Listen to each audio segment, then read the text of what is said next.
एसियाली विकास bank ADB को दक्षिण एसिया विभागको महानिर्देशकमा नियुक्त हुने नेपाली अर्थशास्त्री सोना श्रेष्ठ हुन्। 1 2 3 4 5 6 7 8 9 10 11 12 13 14 स्टार सम्बन्धित जानकारी स्टार सोना श्रेष्ठ यसअघि एडीबीको दक्षिण एसिया विभागकै उपमहानिर्देशकका रूपमा कार्यरत थिइन्।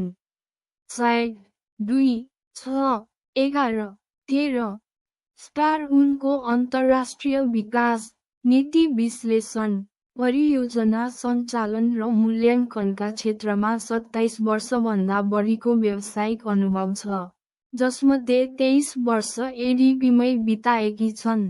4 2 8 11 13 स्टार श्रेष्ठले संयुक्त राज्य अमेरिकाको क्यालिफोर्निया विश्वविद्यालयबाट अर्थशास्त्रमा विद्यावारिधि, पीएचडी र स्नातकोत्तर उपाधि हासिल गरेकी छन्।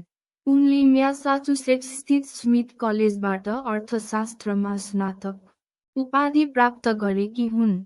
4 2 3 7 8 11 12 13 स्टार महानिर्देशकका रूपमा उनले बङ्गलादेश, भुटान, भारत, मालदिभ्स, नेपाल र श्रीलङ्कामा एडीबीको रणनीति तथा कार्यक्रमको विकास र कार्यान्वयनको नेतृत्व गर्नेछिन्।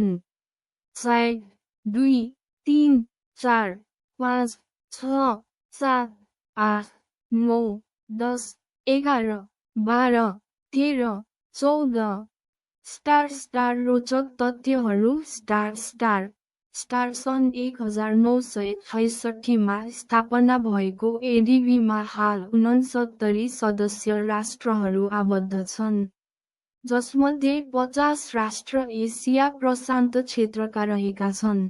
4 4 5 6 7 11 13 स्टार एडीबीको एक महत्त्वपूर्ण क्षेत्रीय विभागको नेतृत्वमा नेपाली नागरिकको नियुक्ति यस क्षेत्रको विकास र बैंकको सञ्चालनमा नेपालको बढ्दो भूमिकाको द्योतक हो।